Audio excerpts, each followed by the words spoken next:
नमस्कार, कृषि helpline channel में किसान भाई बहनों का स्वागत है।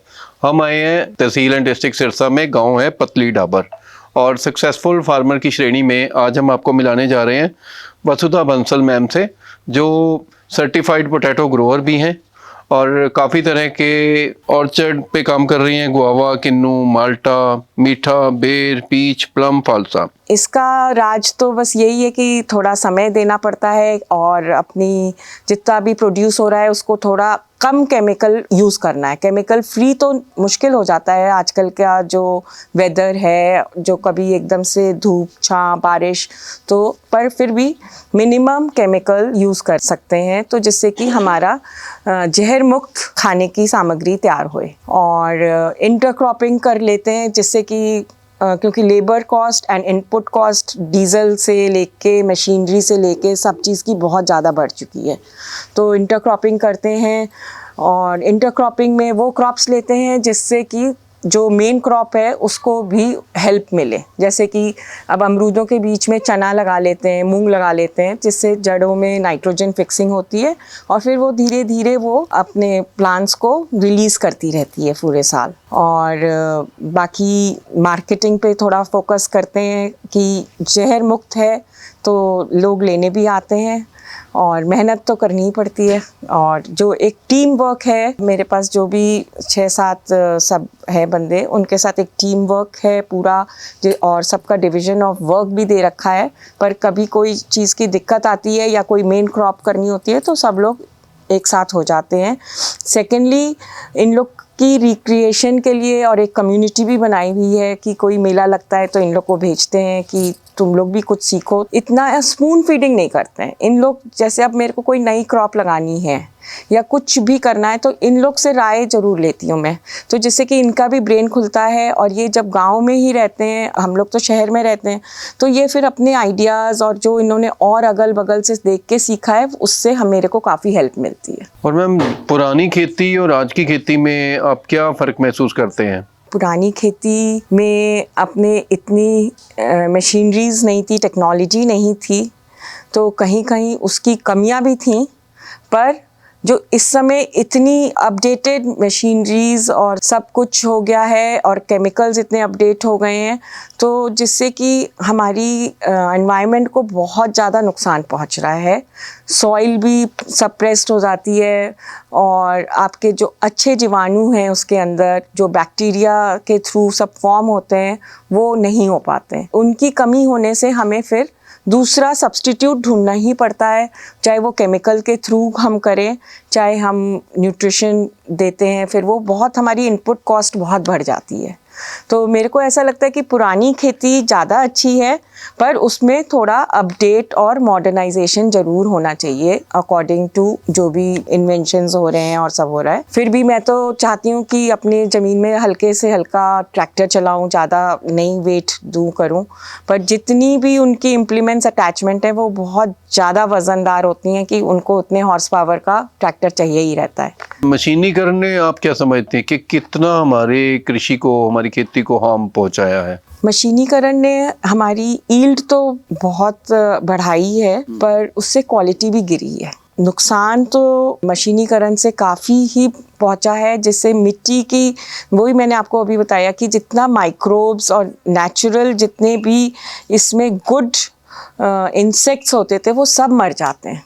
फिर आपको पेड़ जो अपने आप पहले सरवाइव करता था वो सब चीज़ों के लिए आपको कोई ना कोई सब्स्टिट्यूट ढूंढ के उसको फुलफिल करना ही पड़ता है। जो अगर आपका अर्थवर्म अंदर रहता है तो आपका एरेशन पूरा चलता रहता है, वो खुद ही एक इतने होल्स बना देता है कि पेड़ को पूरी की पूरी आपको ऑक्सीजन भी मिलती है, सब चीज़ें उसकी फुलफिल हो जाती हैं। तो और इंटरक्रॉपिंग का आपके हिसाब से क्या फ़ायदा पहुंचता है और फार्मर्स को कैसे करना चाहिए, वो आप थोड़ा गाइड कीजिए। इंटरक्रॉपिंग का फ़ायदा, एक तो जैसे आपने क्रॉप लेयरिंग करी है, अगर आपने धनिया लगाया है आलू के बीच में, तो जो धनिया प्लांट जो लेती है वो आलू नहीं लेता है, और वो जो छोड़ती है वो आलू लेता है। तो इससे हमारा फर्टिलाइज़र का यूज़, मेरे को ऐसा लगता है कि जो डीएपी का मैं 1 बैग डालती थी, अब मेरे को 1/3 बैग पे आ गई हूँ। इस समय जो धान पैडी हुई है उसमें मैंने एक सिंगल दाना भी डीएपी का नहीं डाला, क्योंकि इंटरक्रॉपिंग करने से एक दूसरे को हेल्प करते हैं, वो सहायक हो जाते हैं। फर्टिलाइजर्स हैं या न्यूट्रिशन है, उस चीज़ का हमें बहुत ज़्यादा फ़ायदा होता है। लेकिन जो छोटे फार्मर हैं, जो मतलब अनएजुकेटेड हैं, वो इन चीज़ों को कैसे अडॉप्ट कर पाएंगे? उनको समझने में क्या गवर्नमेंट लेवल पे कुछ, मेरे ख्याल में बहुत कम चीज़ें हो रही हैं। गवर्नमेंट को इस चीज़ के लिए अवेयर होना पड़ेगा और फार्मर्स, छोटे फार्मर्स को जो अनएजुकेटेड हैं उनको अवेयर कराना पड़ेगा। एज ए आप उनको मॉडल्स दिखाइए, एग्जाम्पल्स दिखाइए, कभी कभी आप उनको दूसरे खेतों में लेके जाइए कि जहाँ ये कुछ हो रहा है। तो मेरे को लगता नहीं है कि ये अडेप्ट नहीं करेंगे, क्योंकि मैं इन्हीं के साथ ही रह रही हूँ, तो बहुत जल्दी ये अडेप्ट करना चाहते हैं। क्योंकि मेरे पास ही इतने फ़ोन आते हैं कि मैम हम इसमें क्या कर, जो कि मेरे से बहुत पुराने फार्मर्स हैं। तो बल्कि मुझे बहुत वो लगता है कि ये तो हमारे से इतने पुराने, और मेरे लिए तो ये इंस्टीट्यूट है, मैंने इन्हीं से सीखा और यही मेरे से पूछ रहे हैं। तो इसके लिए गवर्नमेंट को एंड जो अच्छी बड़ी कंपनीज़ हैं, पर उस चीज़ के लिए अवेयर नहीं कराते हैं उनको, फार्मर्स को, या रेसिड्यू नहीं जलाना है, क्यों नहीं जलाना है, अगर आप उनको रीज़न देंगे तो वो बिल्कुल भी नहीं करेंगे। जो मल्टीनेशनल कंपनीज हैं, हाँ। उनको अवेयरनेस कैंप लगाने चाहिए, तभी फार्मर अवेयर होंगे और हेल्दी प्रैक्टिस कर पाएंगे। क्योंकि जैसे यूपीएल जो कंपनी है, लास्ट ईयर मेरे पास आई थी और मेरे को एडवर्टाइज दे रही थी कि मैम हमारे बायो फर्टिलाइजर्स भी आ गए हैं, हम बायो केमिकल्स भी आ गए हैं।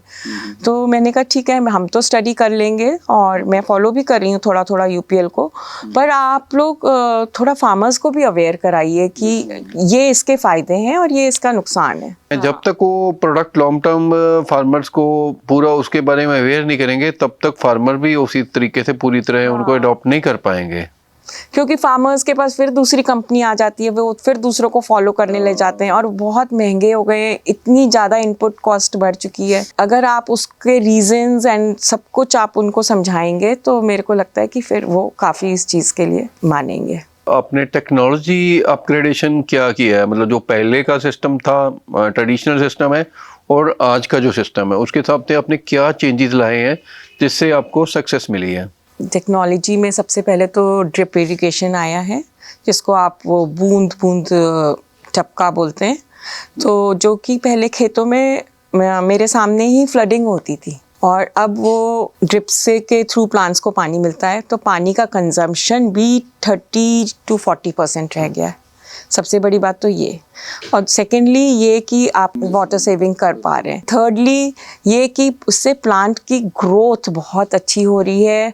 जब आप फ्लडिंग करते हैं तो एरियल रूट्स उधर उधर भागती हैं, फिर एरियल रूट्स होती हैं तो ब्रांचेस भी बहुत निकलती हैं। जो भी प्लांट की प्रैक्टिस है वो बहुत अच्छी तरह से हो रही है, तो इसमें तो मैं टेक्नोलॉजी को बहुत अप्रिशिएट करूँगी। इसी तरह और भी बहुत सारी चीज़ें हैं, जैसे कि आप ट्रैक्टर ले रहे हैं, कर रहे हैं, या मल्चर है जैसे, और एमबी प्लाउ है, तो आपको वो वहीं पे रेसिड्यू को मल्च करके अंदर ज़मीन के अंदर ही 6 इंच या 8 इंच के अंदर ही वो कर देता है।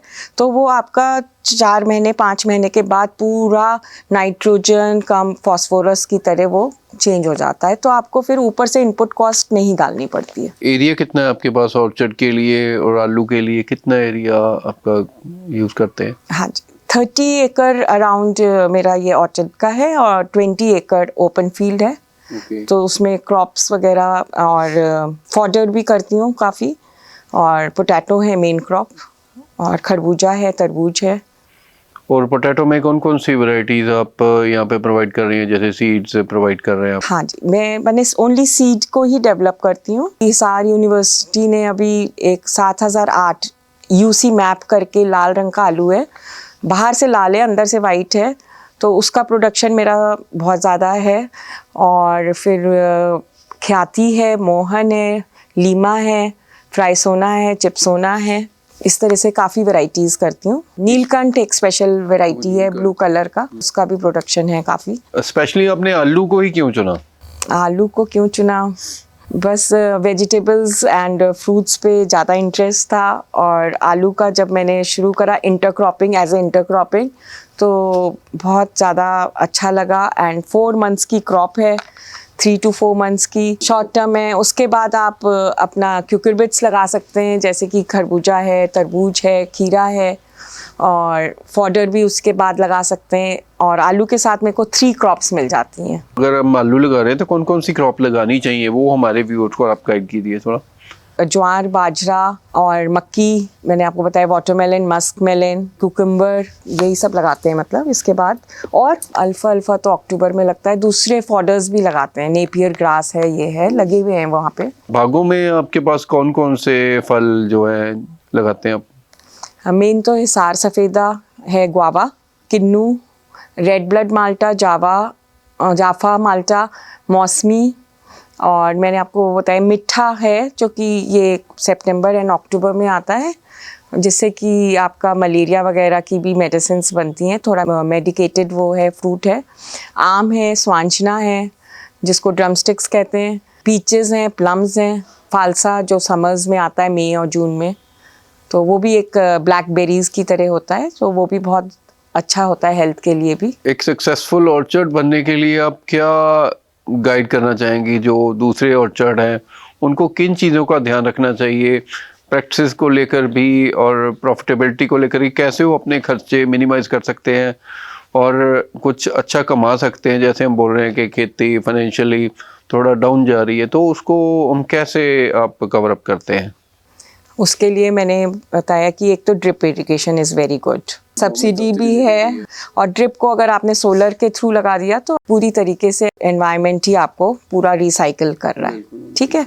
सेकेंडली, आपने अगर बाग में मल्चिंग कर ली, स्पेशली प्लांट्स में, और अगर आप पूरे खेत में कर सकते हैं तो और बेटर है, इससे कि ये गुड माइक्रोब्स डेवलप हो जाते हैं। एक हल्का सा जो वेट पोर्शन होता है, डैम्प होता है, उसमें ही वो होते हैं, सूखी मिट्टी में नहीं डेवलप हो पाते हैं, और फिर वो अपना प्रोसेस चालू रखते हैं। बड़ा वाला छोटे को खाता है, छोटा वाला, और फिर जो उनका सारा रेसिड्यू निकलता है वो ही हमारे खेत में एज ए न्यूट्रिशन की तरह उसको मिलता है।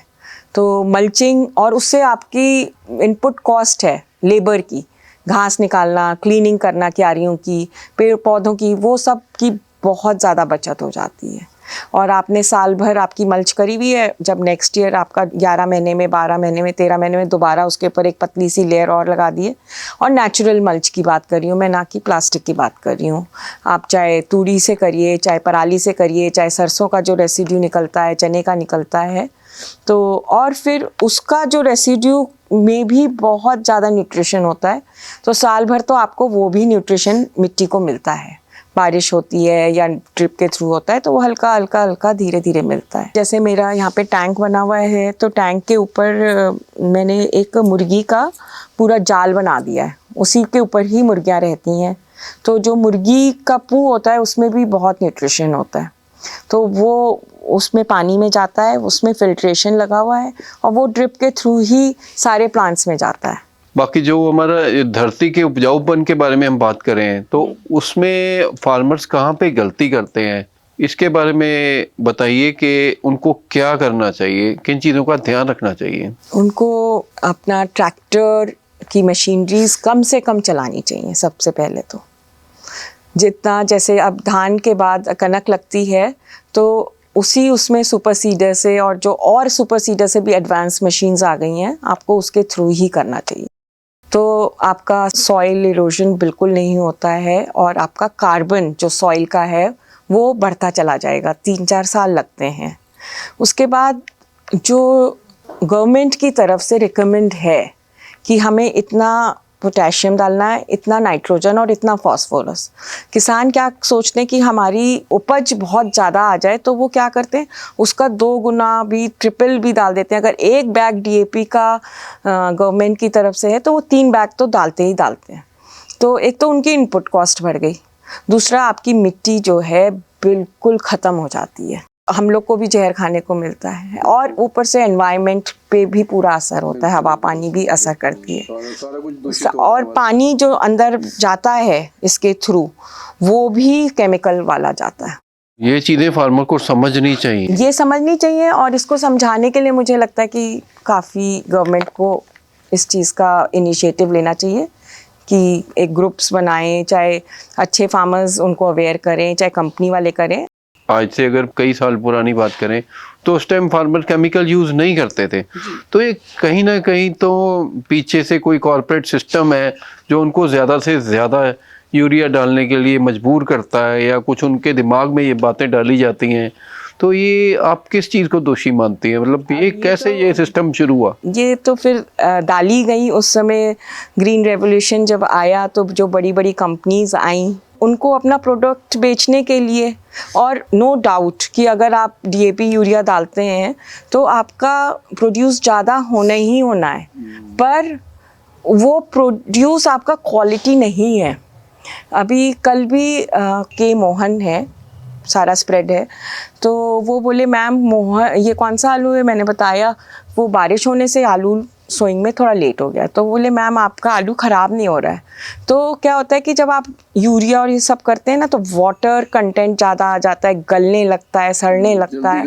हाँ, कोई भी सब्जी हो, एनी सब्जी है ना, और अगर आपकी उसकी पेरिशेबिलिटी उसको आपको मेंटेन करके रखनी है तो आपको केमिकल्स तो कम यूज़ करने ही पड़ेंगे। ये तो बहुत मेरा सामने आजमाई हुई चीज़ है वेजिटेबल्स में भी, कि नहीं तो आपकी keeping quality, keeping shelf life इतनी कम हो जाती है कि बस आपने लाए और अगर एक दिन चीज़ ऐसे बाहर रह गई रेफ्रिजरेटर के, तो वो बिल्कुल स्पॉइल हो जाती है, या स्मेल आने लगेगी, या कलर डी कलर हो जाएगा। जैसे लोग खेतों को आग लगाते हैं, तो आपके हिसाब से क्या सलूशन होना चाहिए? गवर्नमेंट कह रही है कि मशीनरी ये चीज़ें आनी चाहिए। गवर्नमेंट बोल रही है कि आप रेसिड्यू को मत जलाइए, और रियली में जो रेसिड्यू होता है, कोई भी फसल होती है तो उसका जो एक नेचर ने एक एवरेज बनाया हुआ है कि 1/3 तो इंसानों के लिए बनाया हुआ है, उसके बाद का जो 1/3 हो जाता है वो अपने पशुओं के लिए, और जो उसका आखिर का नीचे का 1/3 बचता है वो हमारी खुद धरती माता के लिए है, जिससे कि हमें ऊपर से केमिकल्स कम से कम यूज़ करने पड़े। तो हम लोग ने क्या करा, जलाने लग गए उसको, तो उससे एक तो अच्छे जीवाणु भी जलने लगे, और जो धरती को नेचुरल वे में आपका न्यूट्रिशन मिलना है वो नहीं मिल पाया। ठीक है, तो इसलिए अगर आप धरती को ही वो दे देते हैं, मतलब कहते हैं कि इतना हाथ का भर का आपने धरती को दे दिया, तो फिर धरती आपसे एक्स्ट्रा नहीं मांगेगी। कहीं कोई चीज़ की कमी है वो तो हमें पूरी करनी ही पड़ती है, पर एक नेचुरल ये बनाया हुआ है फिनोमेना। रेसिड्यू तो अंदर जैसे बहुत सारी मशीन्स आई हैं जिससे कि वो अंदर चला जाता है, पर वो इतना एक्सपेंसिव है, और इस समय हमारी इनपुट कॉस्ट इतनी इंक्रीज़ होती है कि फार्मर्स ये काम करने के लिए उनको ये पता है कि हमको ये, पर एक अपने एकड़ के खेत में रेसिड्यू को मैनेज करने के लिए कम से कम 3,500 से 4,000 रुपए लगते हैं। कुछ टाइम बाउंड भी होता है कि अगली क्रॉप लगानी है, अगली क्रॉप भी लगानी वो है, उस पर प्रेशर भी होता है। उसका प्रेशर होता है, पर अगर वो टाइम हाथ के हाथ करते भी हैं तो 3,500-4,000 एक फार्मर को एक एकड़ में रेसिड्यू मैनेज करने के लिए इट्स टू एक्सपेंसिव। तो गवर्नमेंट ने बोला हुआ है, पर अगर गवर्नमेंट की तरफ से कुछ बेनिफिट्स आ जाएं इस बात के लिए कि हम आपकी फ्री में गांठें बना के ले जाएंगे, और तो क्या है कि फार्मर्स बहुत रिलैक्स हो जाएगा। अभी हमारे पंजाब में ये चल रहा है, मैं कल ही गया था किसी गांव में, तो वो एक फार्मर था जो 170 रुपए क्विंटल पराली लेके किसी गत्ता मिल को बेच रहा था, वो फ्री में उठा रहा था। और इस तरह के इनिशिएटिव मेरे ख्याल में बहुत अच्छे रहेंगे, बहुत अच्छे रहेंगे रियली में। तो वो भी कमा रहा है, और फार्मर को भी कोई टेंशन नहीं कि मेरे खेत में कोई पराली का कोई झंझट है। इसमें गत्ते मिल काफ़ी बने हैं इसके लिए, और वो अपना जो अभी आइकिया ने अभी 21 और 22 में काफ़ी रेसिड्यू लिया है, और जो उन्होंने अपना फर्नीचर बनाया तो उसको ही सप्रेस करके करा, और इसी तरह और बड़ी कंपनीज अपना कार्बन बढ़ाने के लिए और ये काम करेंगे, तो मेरे को लगता है कि बहुत अच्छा एक आप अपना कमर्शियली तो आप वो कर ही रहे हैं, पर आप एक एनवायरनमेंट को हेल्प करते हैं तो बहुत अच्छी बात है। तो वसुधा मैम, आपका बहुत बहुत धन्यवाद हमारे से ये बातें शेयर करने के लिए। तो किसान भाई बहन भी इन बातों से बहुत कुछ सीख सकते हैं, तो इनसे प्रेरणा ले सकते हैं और अपने खेती को और खुशहाल बना सकते हैं और प्रॉफिटेबल बना सकते हैं। तो धन्यवाद मैम, आपका बहुत बहुत।